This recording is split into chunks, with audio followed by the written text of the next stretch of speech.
The Rats in the Walls by H.P. Lovecraft.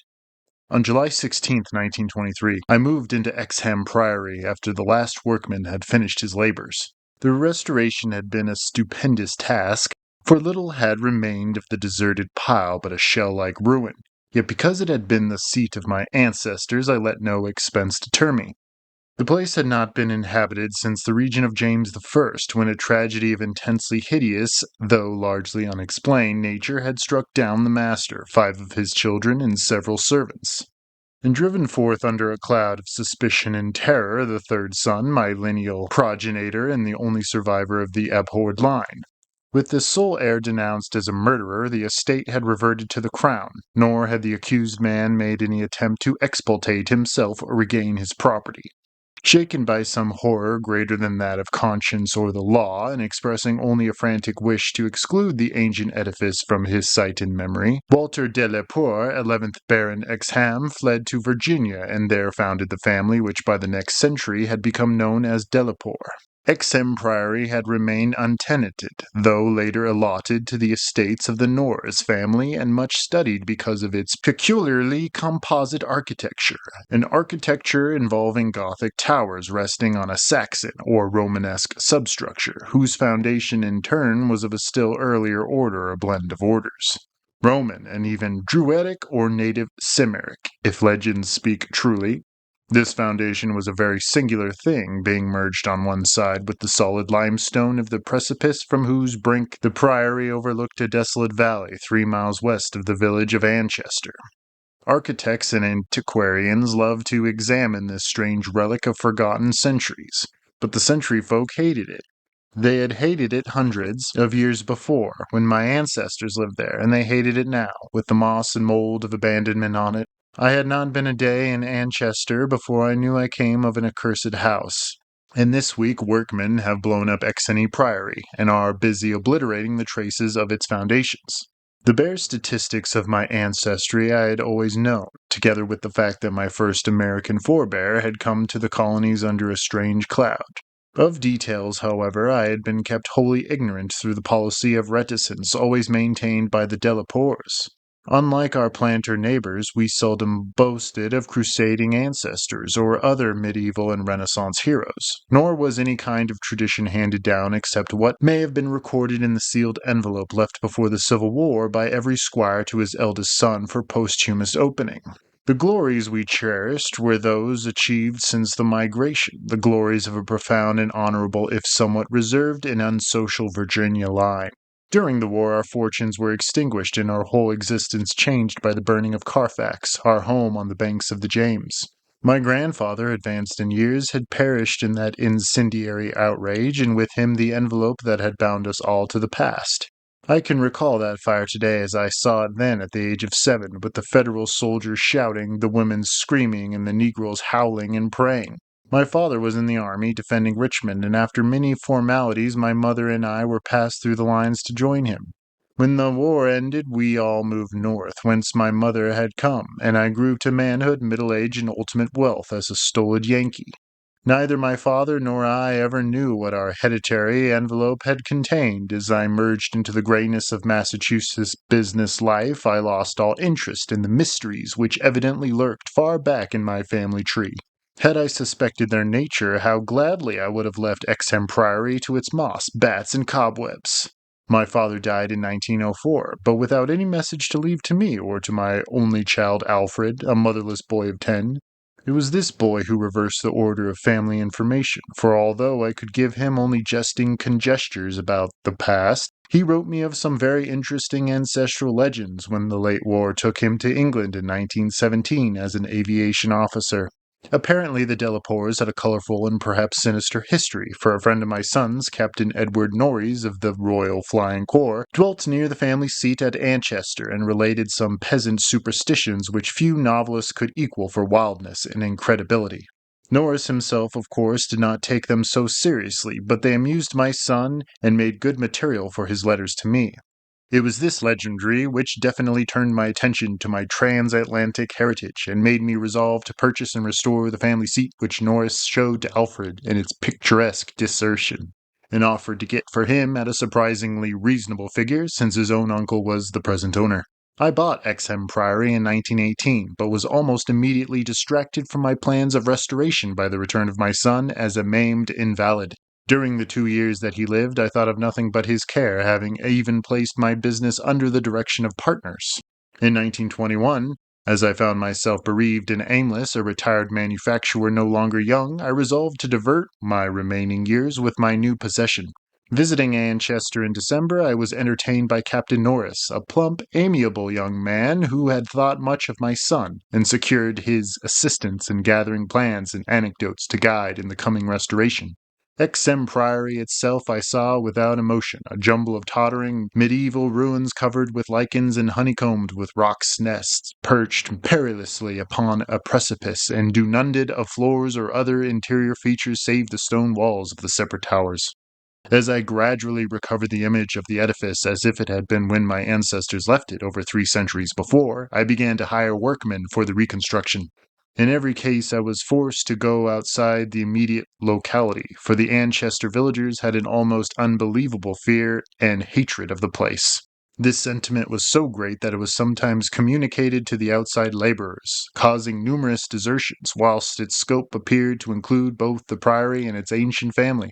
My son had told me that he was somewhat avoided during the visits because he was an Delapore, and I now found myself suddenly ostracized for a like treason until I convinced the peasants how little I knew of my heritage. Even then they suddenly disliked me, so that I had to collect most of the village traditions through the mediation of Norris. What the people could not figure, perhaps, was that I had come to restore a symbol so abhorrent to them.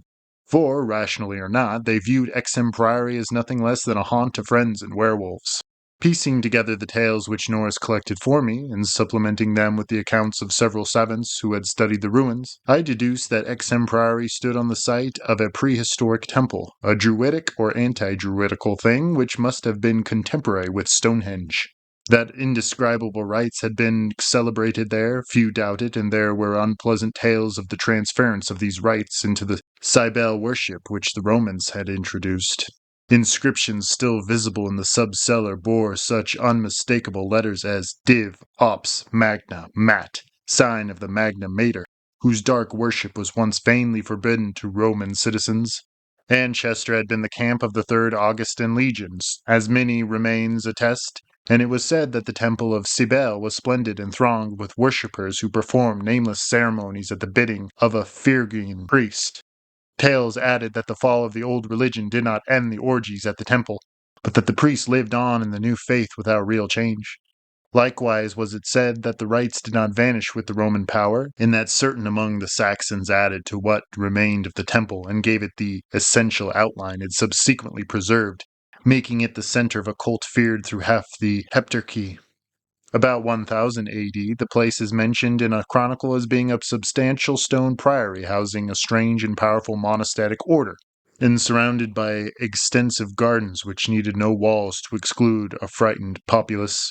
It was never destroyed by the Danes, though after the Norman conquest it must have declined tremendously, since there was no impediment when Henry III granted the site to my ancestor, Gilbert Delapore, 1st Baron Exham, in 1261. Of my family before this date there is no evil report, but something strange must have happened then. In one chronicle there is a reference to a Delapore as cursed of God in 1307, whilst village legendry had nothing but evil and frantic fear to tell of the castle that went up on the foundations of the old temple and priory. The fireside tales were of the most grisly description, all the ghastlier because of their frightened redifice and cloudy vestiveness. They represented my ancestors as a race of hereditary demons, beside whom Gales de Retz and the Marquis de Sade would seem the various Tyrons, and hinted whisperingly as their responsibility for the occasional disappearances of villagers through several generations. The worst characters, apparently, were the barons and their direct heirs, at least most was whispered about these.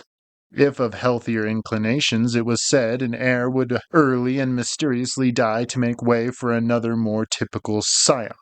There seemed to be an inner cult in the family, presided over by the head of the house, and sometimes closed except to a few members. Temperament rather than ancestry was evidently the base of this cult, for it was entered by several who married into the family.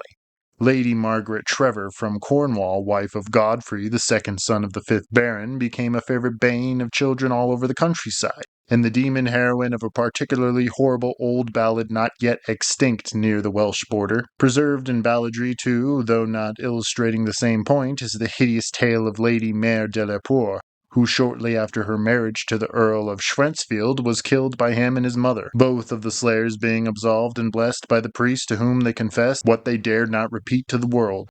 These myths and ballads, typical as they were of crude superstition, repelled me greatly.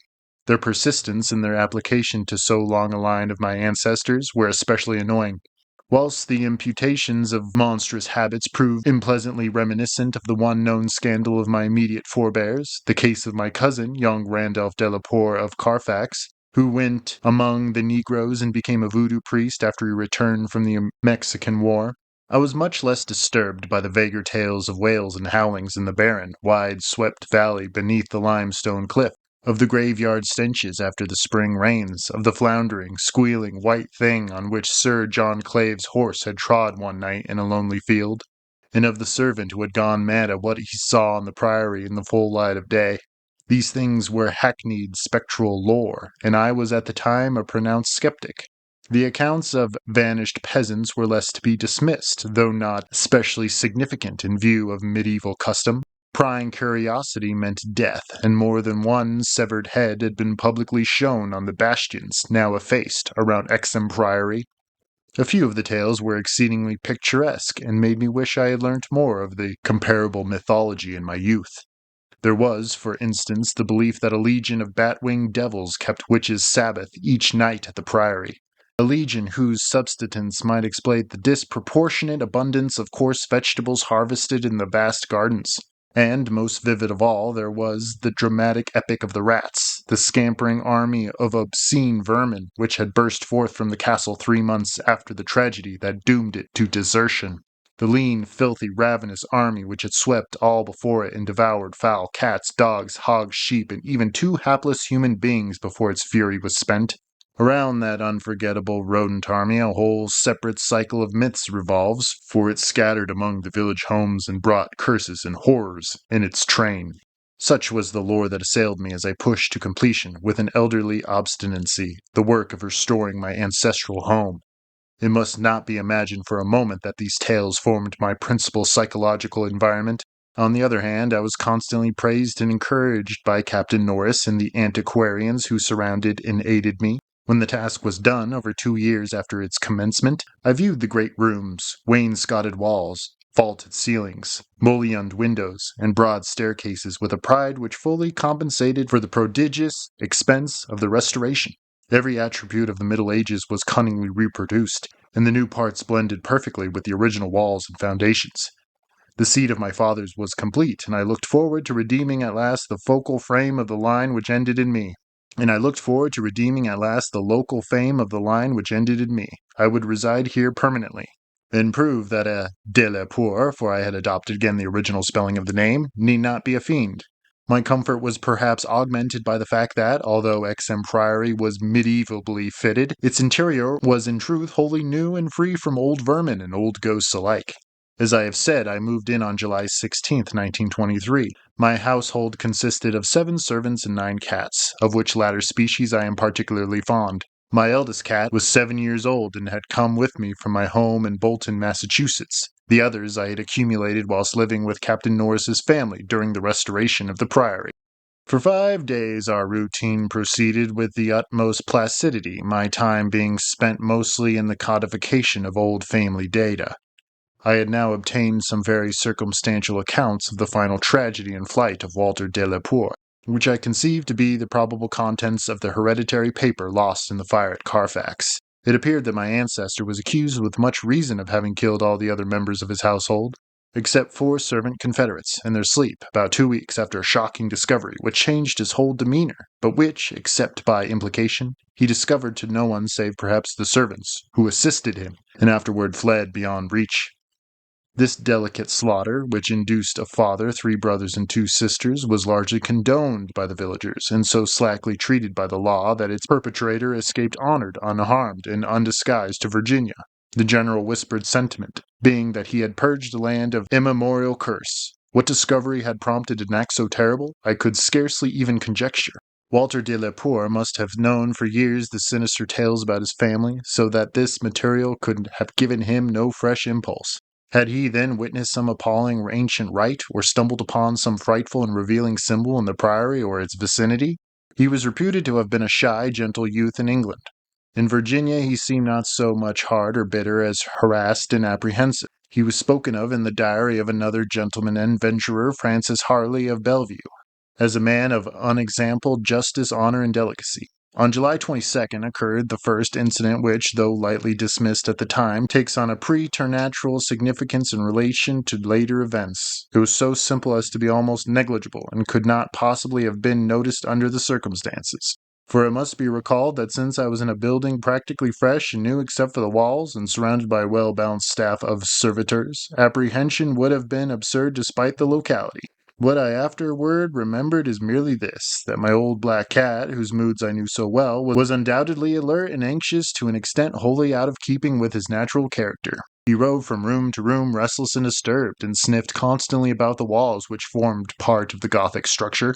I realize how trite this sounds, like the inevitable dog in the ghost story, which always growls before his master sees the sheeted figure, yet I cannot consistently suppress it.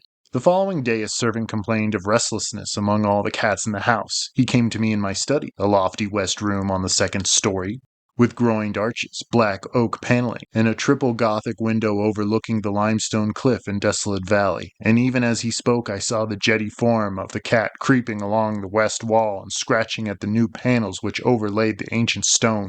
I told the man that there must be some singular odor or emanation from the old stonework, imperceptible to human senses, but affecting the delicate organs of cats even through the new woodwork.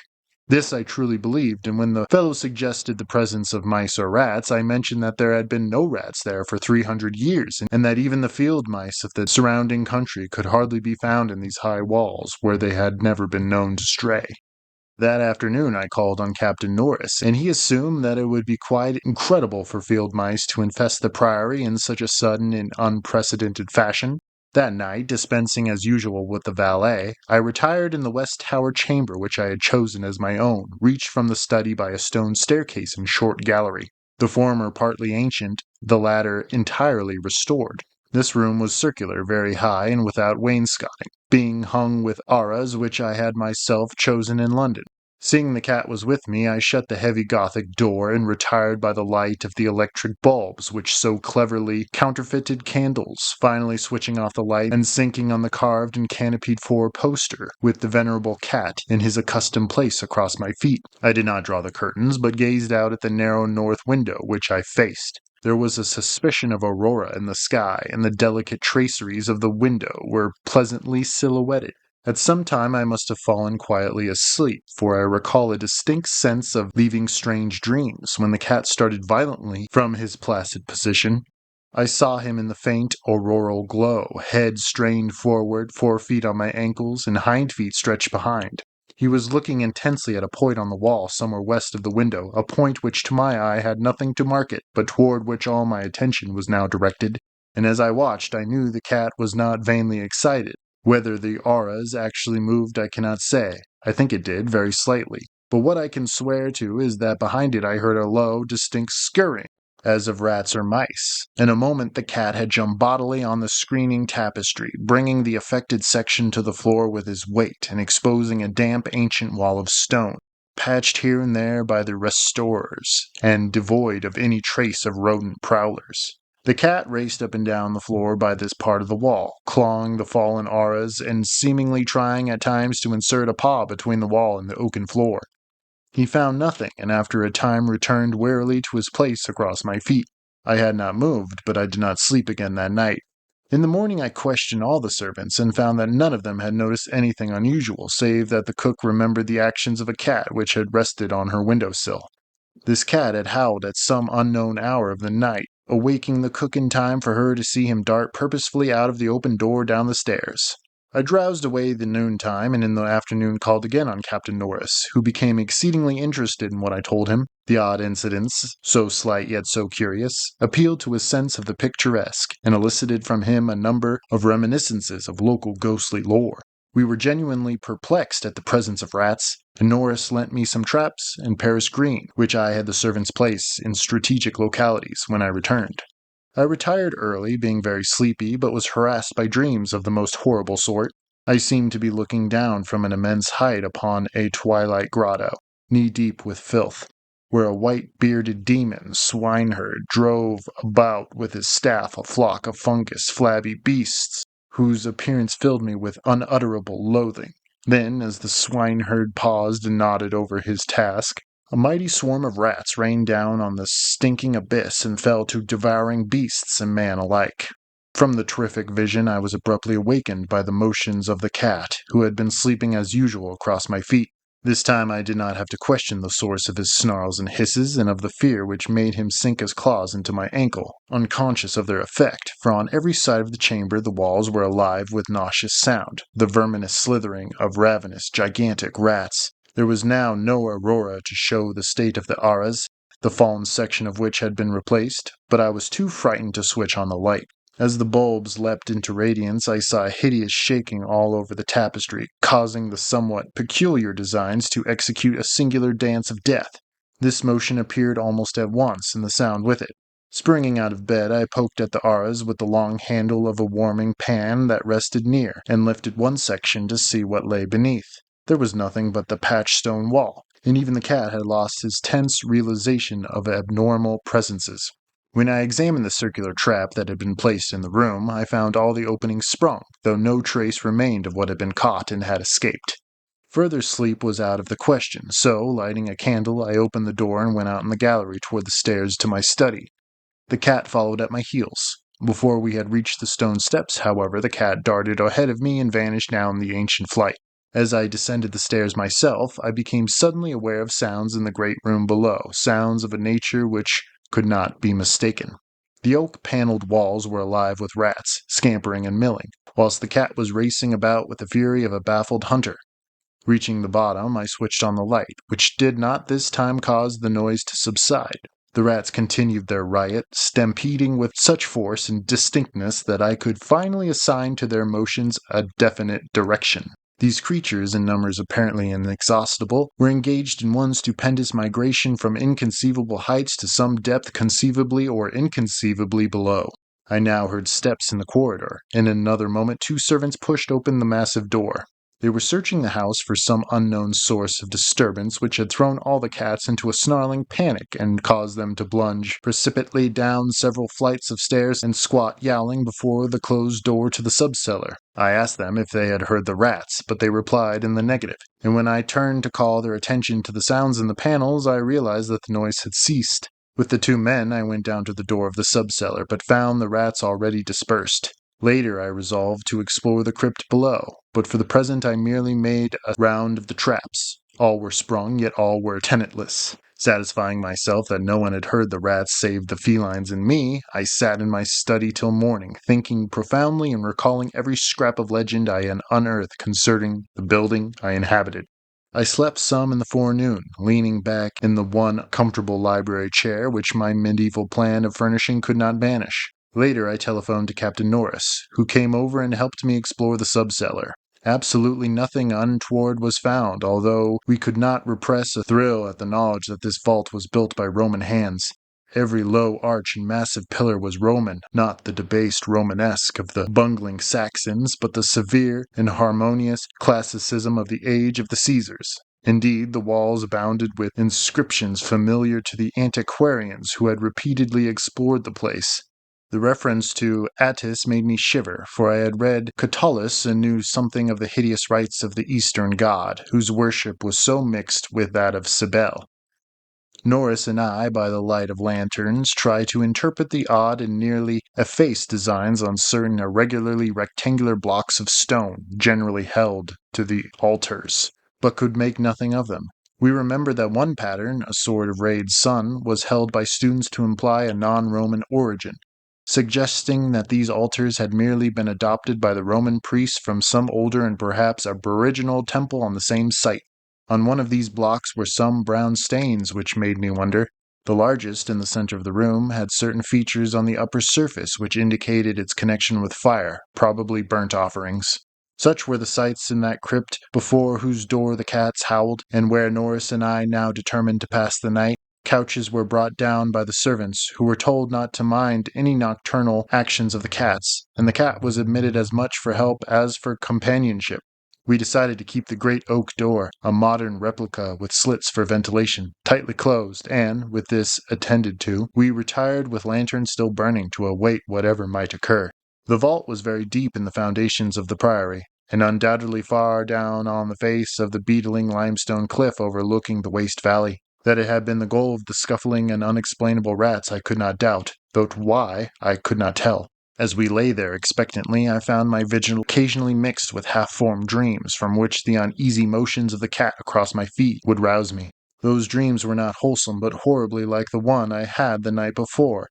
I saw again the twilight grotto, and the swineherd with his unmentionable fungus beasts wallowing in filth, and as I looked at these things they seemed nearer and more distinct, so distinct that I could almost observe their features. Then I did observe the flabby creatures of one of them, and awkward with such a scream that the cat started up, whilst Captain Norris, who had not slept, laughed considerably. Norris might have laughed more, or perhaps less, had he known what it was that made me scream. But I did not remember myself till later. Ultimate horror often paralyzes memory in a merciful way. Norris waked me when the phenomena began. Out of the same frightful dream I was called by his gentle shaking and his urging to listen to the cats. Indeed, there was much to listen to. Far beyond the closed door at the head of the stone steps was a veritable nightmare of feline yelling and clawing, whilst the cat, unmistakable of his kindred outside, was running excitably around the bare stone walls, in which I heard the same babble of scurrying rats that had troubled me the night before. An acute terror now rose within me, for here were anomalies which nothing normal would well explain. These rats, if not the creatures of a madness which I shared with the cats alone, must be burrowing and sliding in Roman walls I had thought to be of solid limestone blocks, unless perhaps the action of water through more than 17 centuries had eaten winding tunnels which rodent bodies had worn clear and ample. But even so, the spectral horror was no less. For if these were living vermin, why did not Norris hear their disgusting commotion? Why did he urge me to watch the cat and listen to the others outside? And why did he guess wildly and vaguely at what could have aroused them? By the time I had managed to tell him, as rationally as I could, what I thought I was hearing, my ears gave me the last fading impression of the scurrying, which had retreated still downward, far underneath this deepest of subcellars, till it seemed as if the whole cliff below were riddled with questing rats. Norris was not as skeptical as I had anticipated, but instead seemed profoundly moved. He motioned to me to notice that the cats at the door had ceased their clamor, as if giving up the rats for lost, whilst the black cat had a burst of renewed restlessness and was clawing frantically around the bottom of the large stone altar in the center of the room, which was nearer Norris's couch than mine. My fear of the unknown was at this point very great. Something astounding had occurred, and I saw that Captain Norris, a younger, stouter, and presumably more naturally materialistic man, was affected fully as much as myself, perhaps because of his lifelong and intimate familiarity with local legend. We could for the moment do nothing but watch the old black cat as he pawed with decreasing fervor at the base of the altar, occasionally looking up and mewing to me in that persuasive manner which he used when he wished me to perform some favor for him. Norris now took a lantern close to the altar and examined the place where the cat was pawing, silently kneeling and scraping away the lichens of the century which joined the massive pre-Roman block to the tessellated floor. He did not find anything and was about to abandon his efforts when I noticed a trivial circumstance which made me shudder, even though it implied nothing more than I had already imagined. I told him of it, and we both looked at its utmost, almost imperceptible manifestation with the fixedness of fascinated discovery and acknowledgment. It was only this, that the flame of the lantern set down near the altar was slightly but certainly flickering from a draught of air which it had not before received, and which came indubitably from the crevice between floor and altar where Norris was scraping away the lichens. We spent the rest of the night in the brilliantly lighted study, nervously discussing what we should do next. The discovery that some vault deeper than the deepest known masonry of the Romans underlay this accursed pile, some vault unsuspected by the curious antiquarians of 3 centuries, would have been sufficient to excite us without any background of the sinister. As it was, the fascination became twofold, and we paused in doubt whether to abandon our search and quit the priory forever in superstitious caution, or to gratify our sense of adventure and brave whatever horrors might await us in the unknown depths. By morning we had compromised and decided to go to London to gather a group of archaeologists and scientific men to cope with the mystery. It should be mentioned that before leaving the subcellar we had vainly tried to move the central altar, which we now recognized as the gate to a new pit of nameless fear. What secret would open the gate? Wiser men than we would have to find. During many days in London, Captain Norris and I presented our facts, conjectures, and legendary anecdotes to 5 eminent authorities, all men who could be trusted to respect any family disclosures which future explorations might develop. We found most of them little disposed to scoff, but instead intensely interested and sincerely sympathetic. It is hardly necessary to name them all, but I may say that they included Sir William Brinton, whose excavations in the Troad excited most of the world in their day. As we all took the train for Manchester, I felt myself poised on the brink of frightful revelations, a sensation symbolized by the air of mourning among the many Americans at the unexpected death of the President on the other side of the world. On the evening of August 7th, we reached Exham Priory, where the servants assured me that nothing unusual had occurred. The cats, even the old black cat, had been perfectly placid, and not a trap in the house had been sprung. We were to begin exploring on the following day, awaiting which I assigned well-appointed rooms to all my guests. I myself retired in my old tower chamber, with the black cat across my feet. Sleep came quickly, but hideous dreams assailed me. There was a vision of a Roman feast like that of Trimalchio, with a horror in a covered platter.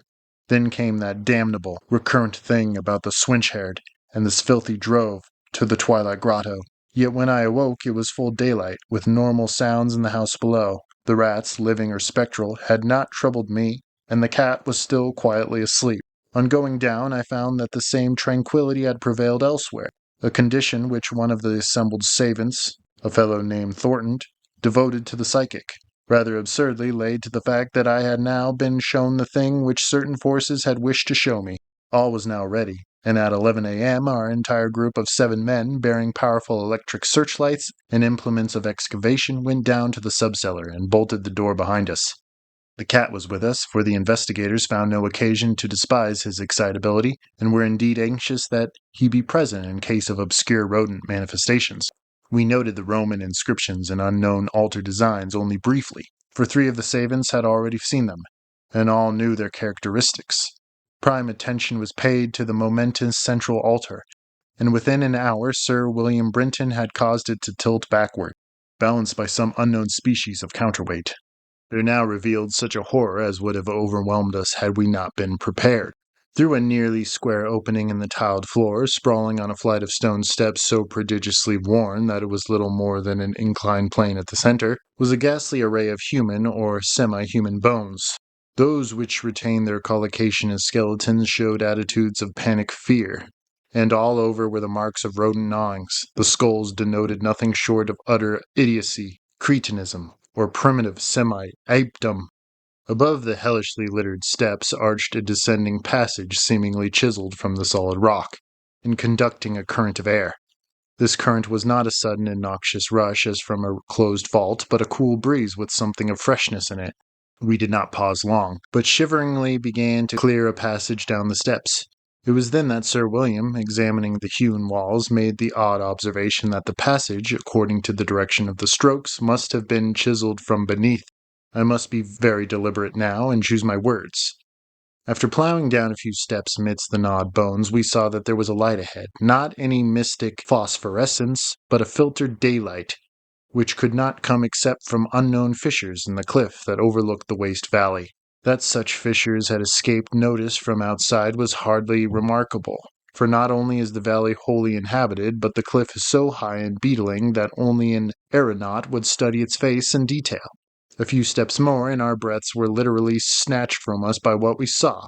So literally that Thornton, the psychic investigator, actually fainted in the arms of the dazed man who stood beside him. Norris, his plump face utterly white and flabby, simply cried out inarticulately, whilst I think that what I did was to gasp or hiss and cover my eyes. The man behind me, the only one of the party older than I, croaked the hearkened "My God!" in the most cracked voice I ever heard. Of 7 cultivated men, only Sir William Brinton retained his composure, a thing the more to his credit because he led the party and must have seen the sight first. It was a twilight grotto of enormous height, stretching away further than any eye could see, a subterraneous world of limitless mystery and horrible suggestion.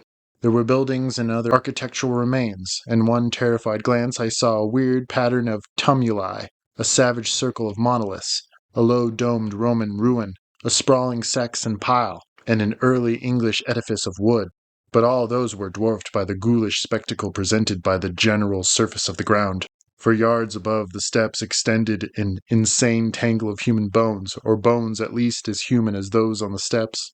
Like a foamy sea they stretched, some fallen apart, but others wholly or partly articulated as skeletons. These latter invariably in positions of demonic frenzy, either fighting off some menace or clutching other forms with cannibal intent.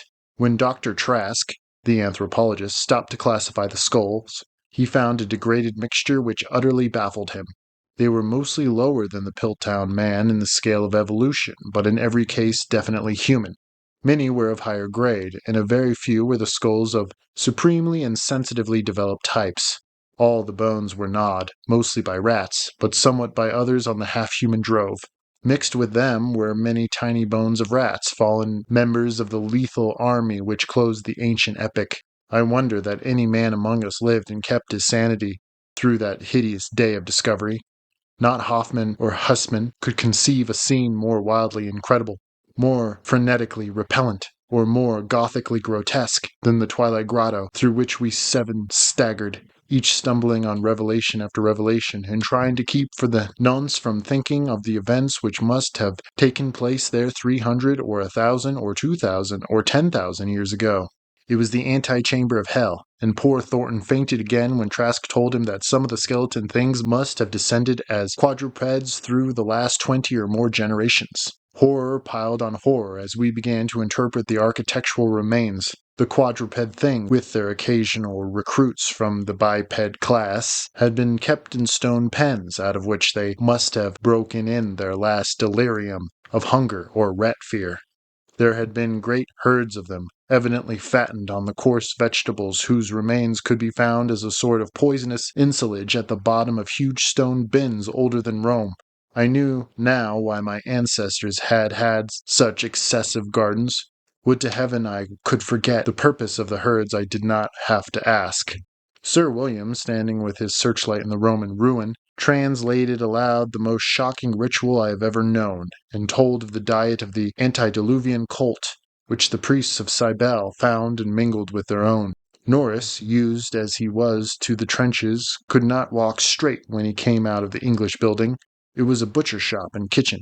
He had expected that, but it was too much to see familiar English implements in such a place, and to read familiar English graffiti there, some as recent as 1610. I could not go in that building whose demon activities were stopped only by the dagger of my ancestor Walter Delapore. What I did venture to enter was the low Saxon building whose oaken door had fallen, and there I found a terrible row of 10 stone cells with rusty bars. 3 had tenants, all skeletons of high grade, and on the bony forefinger of one I found a seal ring with my own coat of arms. Sir William found a vault with far older cells below the Roman chapel, but these cells were empty. Below them was a low crypt with cases of formally arranged bones, some of them bearing terrible parallel inscriptions carved in Latin, Greek, and the tongue of Phrygia. Meanwhile, Dr. Trask had opened one of the prehistoric tumuli and brought to light skulls which were slightly more human than a gorilla's, and which bore indescribably ideographic carvings. Through all this horror my cat stalked unperturbed. Once I saw him monstrously perched atop a mountain of bones, and wondered at the secrets that might lie beyond his yellow eyes. Having grasped, to some slight degree, the frightful revelations of this twilight area, an area so hideously foreshadowed by my reoccurrent dream, we turned to that apparently boundless depth of midnight cavern where no ray of light from the cliff could penetrate.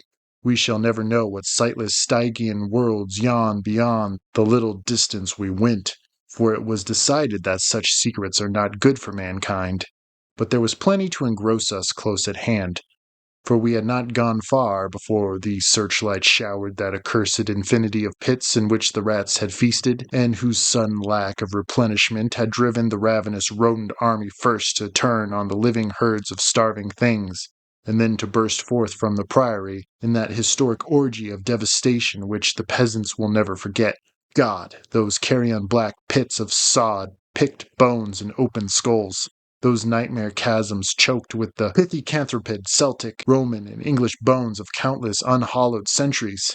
Some of them were full, and none can say how deep they had once been. Others were still bottomless to our searchlights, and peopled by unnamed fancies. What, I thought, of the hapless rats that stumbled in such traps amidst the blackness of their quests in this grisly Tartarus? Once my foot slipped near a horribly yawning brink, and I had a moment of ecstatic fear. I must have been musing a long time, for I could not see any of the party but the plump Captain Norris. Then there came a sound from that inky, boundless, farther distance that I thought I knew, and I saw my old black cat dart past me like a winged Egyptian god straight into the illimitable gulf of the unknown. But I was not far behind, for there was no doubt after another second. It was the elderic scurrying of those fiend-born rats, always questing for new horrors, and determined to lead me on even until those grinning caverns of Earth's center where Nyarlathotep, the mad, faceless god, howls blindly in the darkness to the piping of two amorphous idiot flute players. My searchlight expired, but still I ran. I heard voices and yowls and echoes, but above all there gently rose that impious, insidious scurrying, eagerly rising, as a stiff, bloated corpse gently rises above an oily river that flows under endless onyx bridges to a black, putrid sea. Something bumped into me, something soft and plump. It must have been the rats, the vicious, gelatinous, ravenous army that feasts on the dead and the living. Why shouldn't rats eat a Delapore as a Delapore eats forbidden things? The war ate my boy, damn them all, and the Yanks ate Carfax with flames and burnt Grandishire Delapore in the secret. No, I tell you, I am not that demon swineherd in the Twilight Grotto. It was not Edward Norris's fat face on the flabby fungus thing. Who says I am a Delapore? He lived, but my boy died. Shall a Norris hold the lands of Delapore? It's a voodoo, I tell you. That spotted snake. Curse you, Thornton. I'll teach you to faint at what my family do. Splud, thou stinkend. I'll learn ye how to gust. Wolde ye svink, me thinkvice. Magna mater, addis, dia at agis, adodem. August bach, donum art, donus dalles art, august listi, ungel, ruch. That is what they say I said when they found me in the blackness after 3 hours, found me crouching in the blackness over the plump, half-eaten body of Captain Norris, with my own cat leaping and tearing at my throat. Now they have blown up Exham Priory, taken my black cat away from me, and shut me into the barred room at Hanwell with fearful whispers about my heredity and experience. Thornton is in the next room, but they prevent me from talking to him. They are trying, too, to suppress most of the facts concerning the Priory. When I speak of poor Norris, they accuse me of a hideous thing, but they must know that I did not do it. They must know it was the rats, the slithering, scurrying rats whose scampering will never let me sleep, the demon rats that race behind the padding in the room and beckon me down to greater horrors than I have ever known. The rats, they can never hear. The rats in the walls.